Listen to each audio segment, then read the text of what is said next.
Hello music fans, welcome to my top 10 death metal albums of 2022. This will be mostly technical death metal and melodic death metal, as those are the two types of death metal that I'm into. I'm also into progressive death metal, but that will feature more on my top 10 progressive metal list rather than this death metal one. I'm not as into the old school brutal death metal sound, though there's kind of one band on here that maybe falls into that category. Now, only 2 of these 10 made my top 50 albums of the year, but the other 8 are also great and worth mentioning. Also, it looks like people have been enjoying my top 50 albums of the year. It's got over 130 views, which for my channel is considerable. I think it puts it in like the top 5 videos on my channel right now. So since people like that, I said if it got more than 120 views in the first week that I would make my number 100 to 51. So bear with me as I put together that list. Subscribe to the channel if you're interested in seeing what my number 100 to 51 albums of the year. So I'll have posted my top 100 albums. So there's lots of, I'm full of recommendations for people that like that, but I'm also always curious to hear if I missed anything that's great. So leave any suggestions down in the comments as well. And without further ado, let's jump into the list. At number 10, I've got Artificial Brain with their self-titled album. It's their 3rd album. This is technical death metal. It's kind of proggy, but I've classed it more as technical death so it can fit on the list rather than prog metal. It's kind of crazy, dissonant death metal, really low guttural vocals, but really cool avant-garde, dissonant vibe to everything. If you're a fan of the latest release from the band Ad Nauseum, you'll probably like this. Number 9, I've got Venom Prison with Erebos. This is melodic death metal. It's got some hardcore influences as well. It's their 4th album. There's female vocals on here. She does clean singing as well as growls, and they're all well done. Number 8, I've got Aethereus with their album Leiden, not sure how to pronounce it. It's technical death metal, a little bit of progressive influences. It's their 2nd album, and there's really great guitar work on here. And number 7, I've got Nekrogoblikon with the Fundamental Slimes and Humours. This is melodic death metal. It's their 5th album. This very silly and comedic music from this band. They sing songs about goblins and stuff like that. They have a mascot, but they have excellent musicianship for a joke band, and they always keep me entertained and coming back for more. Number 6 is Bloodbath with Survival of the Sickest, and this is probably the closest to that old school brutal death metal sound. It's pretty great for a more straightforward death metal album, which I don't usually like this style unless it's more progressive, technical, or melodic. This one's an exception here. I really like this. It's straightforward, but the riffs are great and the growls are really powerful.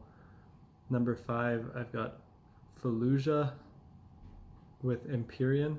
This is technical death metal. Some progressive and deathcore influences in there. It's their 5th album.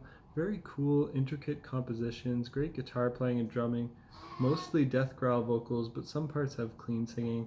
There's also a lot of nice, soft, atmospheric and melodic instrumental sections, so it's not just fast, chaotic death metal the whole time. And number 4, I've got Revocation with Netherheaven. This is also technical death metal. It's their 8th album, really great guitar playing as well. It's kind of comparable to the Fallujah release. They came out on the same day as well, but I think this one's just a bit better, but they're pretty close. Number 4 or 5 kind of interchangeable. Number 3, I've got Imperial Triumphant with Spirit of Ecstasy. This is avant-garde, technical, dissonant, blackened death metal. It's got jazz influences. It's their 5th album. Very avant-garde and strange, but interesting. It's jazzy, but dissonant and heavy. There's harsh vocals. There's some cool guest spots as well from Snake, the vocalist of Voivod, Alex Skolnick, the guitarist from Testament, and Kenny G, the saxophone legend. It's really hard to compare them to anybody else, so they get really good points for originality here, and they take my number 3 spot. Number 2, now we're getting into ones that were in my top 50 albums of the year. I've got Soilwork with Overgivenheten. This is melodic death metal. It's got some progressive influences. It's their 12th album.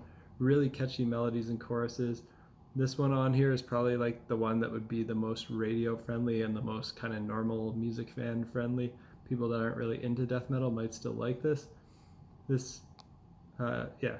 it's just really catchy. But there are parts that are progressive and experimental. There's instruments on here that you wouldn't expect. There's violins, saxophones. I'd say it's like In Flames meeting Dream Theater. The title track's really catchy. Unfortunately, we lost David Anderson this year, and he was the guitarist.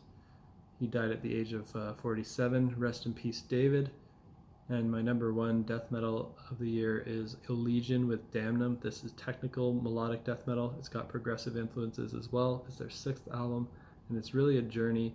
Guttural death growls, but they introduce more clean singing and melody than what they had before. And it's hard for me to say if this is their best album because I really like all their work. In particular, I like 2016 Proponent of Sentience, but this kind of rivals that. It might be almost on par with it. So check this out. I hope you enjoyed these picks. Let me know if there's some other suggestions, in particular in the technical death and melodic death metal categories, and check out my channel for other top 10 videos I made. I made one on metalcore / mathcore / deathcore. I've made one on punk / hardcore / post-hardcore. And I've made just a top 10 rock albums, which features like hard rock, pop rock, funk rock, that kind of stuff. And then I've made my top 10 black metal albums of the year. And I think I'm going to keep this going. Maybe my next one, I've still got to do my prog metal and prog rock, although most of that stuff kind of dominated my top 50 albums, so kind of procrastinating on those videos. Then I'm thinking of doing a thrash / heavy / power / symphonic / folk metal list, and then maybe a post metal / post rock / ambient list. And then maybe an art rock / math rock / jazz fusion and folk list. I know these are kind of some weird combos, but I didn't want to do one for every little micro subgenre, so I'm kind of clustering some that I think are similar enough that fans might overlap. And lastly, I'm thinking of doing an alternative / doom / groove metal top 10. And that's all that I have in mind. Let me know if there's some other genres you think I should explore, or some other releases that I missed from this year. Until next time, peace out.